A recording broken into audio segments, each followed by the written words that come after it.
Halo Minusian, semangat pagi. Perkenalkan, saya Setia Permana, saya mahasiswa Binus Online University. Pada hari ini, saya akan menjelaskan secara singkat mengenai proposal project sebagai tugas exam dari mata kuliah karakter building agama, berkaitan dengan strategi kolaboratif untuk masyarakat yang harmonis di tengah beragaman.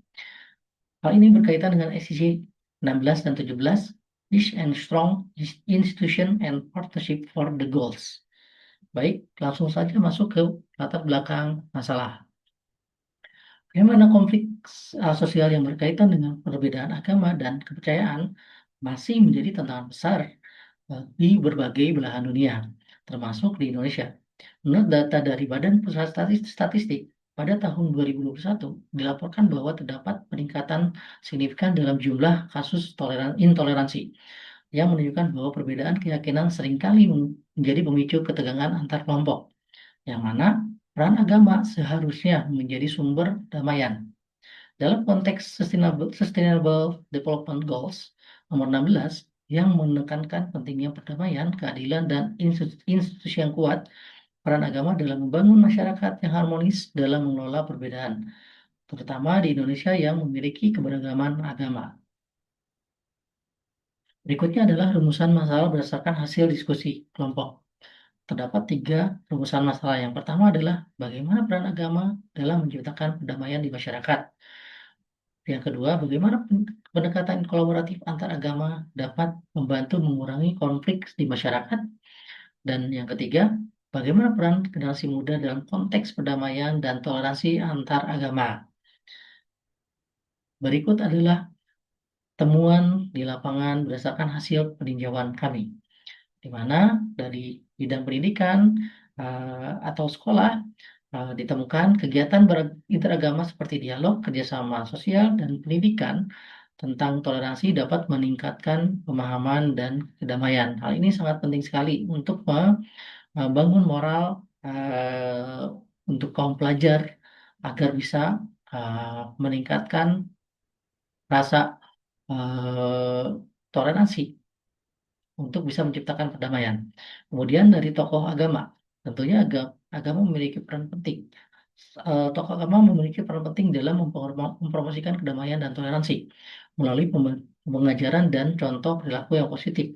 Sebagai tokoh agama harus bisa menjadi role model, mengajak umatnya untuk bisa menjaga toleransi.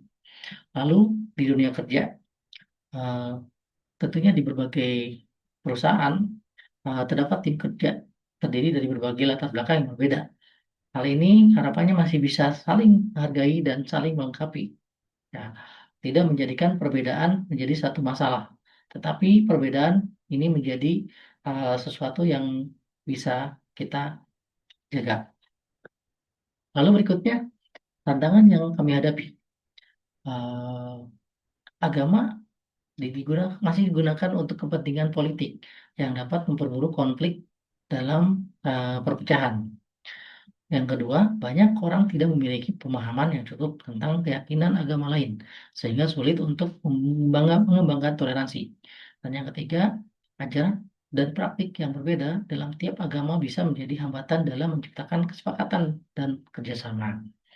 Dari tantangan yang dihadapi tersebut, kami diskusi untuk memberikan solusi.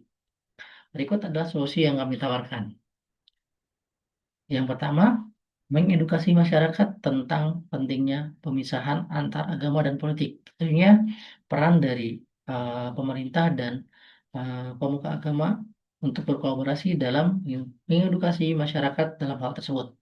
Yang kedua, moderasi beragama dapat menyesuaikan sikap dan praktik beragama akan selaras dengan kondisi sosial tanpa bertentangan dengan prinsip dan dari setiap agama. Dan yang ketiga, harapannya sebagai generasi muda, kami dapat menjadikan agen perubahan yang aktif dalam mempromosikan perdamaian. Berikutnya adalah refleksi diri yang saya rasakan. Setelah melakukan interview dengan Bapak Agus selaku pemuka agama, eh, alumnus dari salah satu pesantren di Jawa Timur, terkait pentingnya toleransi dalam masyarakat yang beragam, ini mengingatkan saya untuk lebih terbuka dan menghargai pandangan orang lain meskipun berbeda dengan pandangan saya. Agama Islam menekankan bahwa perbedaan adalah kehendak Tuhan. Ini mengajak saya untuk melihat perbedaan sebagai suatu yang positif dan sebagai bagian dari rencana Tuhan. Saya ingin lebih menerima dan memahami perbedaan dalam konteks spiritual. Berikutnya adalah saya merasa perlu untuk lebih memahami bagaimana agama saya dapat berkontribusi positif dalam masyarakat. Ini menjadi dorongan bagi saya untuk terlibat dalam kegiatan sosial yang mendukung kerukunan antar umat. Dan yang terakhir, saya menyadari tanggung jawab saya untuk aktif dalam mempromosikan perdamaian toleransi. Ini mendorong saya untuk berpartisipasi dalam inisiatif yang mendukung dialog antar agama dan kegiatan yang memupuk kerjasama. Kesimpulannya adalah dengan kerjasama dan komitmen bersama, kita dapat menciptakan masyarakat yang lebih damai dan toleran. Mari kita teruskan berusaha untuk memahami dan menghargai perbedaan demi masa depan yang lebih baik bagi semua orang. Demikian presentasi singkat dari saya. Terima kasih. Semangat pagi.